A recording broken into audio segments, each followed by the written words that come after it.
Hey guys, I'm going to share with you how to make the whipped coffee that's been going around the internet lately these days during our quarantine time.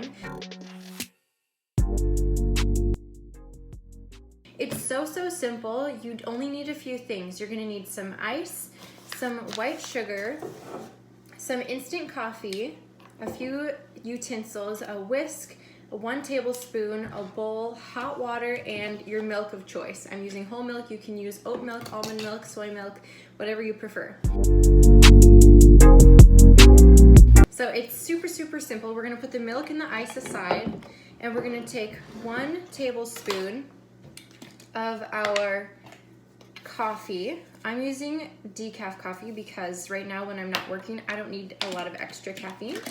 So 1 tablespoon of coffee, 1 tablespoon of our white sugar. You can do a little bit less if you want it less sweet.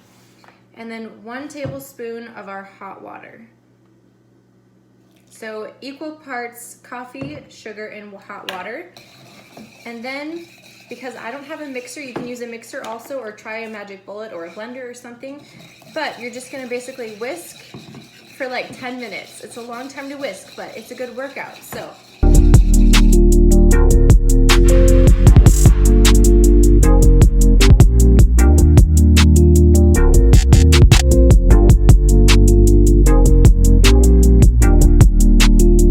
Okay, now I've been whipping it for almost 10 minutes and it's nice and light and fluffy now.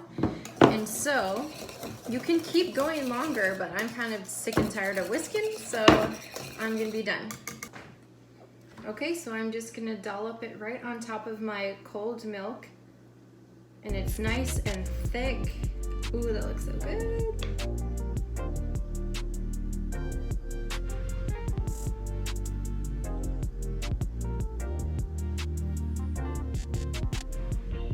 That's what whipped coffee is, and this is what all the rage and all the craze is about. Enjoy!